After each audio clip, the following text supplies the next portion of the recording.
Tollywood star choreographer Johnny master పై POCSO చట్టం కింద కేసు నమోదైన సంగతి తెలిసిందే. ఈ కేసుకు సంబంధించి ఆయన్ని ఓ రహస్య ప్రదేశంలోంచి పోలీసులు విచారిస్తున్నారు. అయితే అత్యాచార ఆరోపణలకు సంబంధించి డిఫరెంట్ వర్షన్స్ వినిపిస్తున్నాయి. ఈ విషయంపై చాలా మంది ఆచితూచి మరీ మాట్లాడుతున్నారు.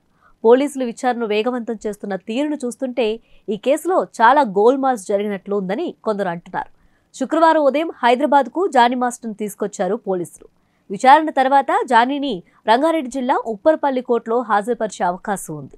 జానీ మాస్టర్పై వచ్చిన ఆరోపణలు ముమ్మాటికి అసత్యమేనని ఆయన భార్య ఆయేషా అంటుంది. తన భర్తను ఇండస్ట్రీలో ఎదగనీయకుండా చేసేందుకు కొందరు కుట్ర చేస్తున్నారని బాధపడింది. ఆ యువతిపై కొన్నేళ్లుగా లైంగిక దాడి జరుగుతుంటే ఇన్ని రోజులు ఆమె మౌనంగా ఎందుకుందని ఆయేషా ప్రశ్నిస్తోంది. 16 ఏళ్లకే అత్యాచారం జరిగి ఉంటే అప్పుడు ఎందుకు ప్రశ్నించలేదని అంటుంది. బాధితురాలికి చాలా మందితో సంబంధాలున్నట్లుగా ఆయేషా చెబుతుంది. గతంలో జానీ మాస్టర్ కేవలం మాస్టర్గానే ఉన్నారని, స్టార్ కొరియోగ్రాఫర్ అయిన తర్వాత ఆయన రాజకీయాల్లోకి వెళ్లారని, ఆయన్ని అణిచివేసే ప్రయత్నంగానే ఇటువంటి కుట్ర చేస్తున్నారని జానీ భార్య ఆయేషా తన ఆవేదనను వ్యక్తం చేసింది. పాలిటిక్స్లో కుట్ర వల్లే ఆయనపై తప్పుడు ప్రచారం చేస్తున్నారని ఫైర్ అయ్యారు. జానీ మాస్టర్ ఏ అమ్మాయిని వేధించలేదని, ఫిర్యాదు చేసిన యువతికే చాలా ఎఫైర్లు ఉన్నాయని ఆమె ఆరోపించింది.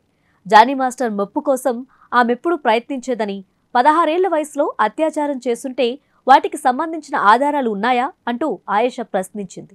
జానీని రాజకీయంగా అనగదొక్కేందుకే ఇలాంటి ప్రయత్నాలు చేస్తున్నారని ఆయేషా ఆరోపించింది. మెకానిక్ నుండి డాన్సర్గా ఎదిగిన తర్వాత ఎంతో మంది స్టార్ హీరోలకు కొరియోగ్రాఫర్గా వ్యవహరించి జానీ మంచి పేరు తెచ్చుకున్నారు. అలవైకుంఠపురంలో బుట్టబొమ్మ, పుష్పాలో శ్రీవల్లి, బీస్లో అరబిత్ కూతు, తిరులో మేఘం కరిగెను, జైలర్లో నువ్వు కావాలయ్యే సాంగ్స్తో స్టార్ కొరియోగ్రాఫర్గా మారాడు. బాలీవుడ్ చిత్రాలకు సైతం పనిచేసి అక్కడ కూడా మంచి క్రేజ్ తెచ్చుకున్నాడు. మరి ఇటువంటి టైంలో జానీపై ఇలాంటి ఆరోపణలు చేయటం ఏంటని నెట్టింట కామెంట్స్ వినిపిస్తున్నాయి.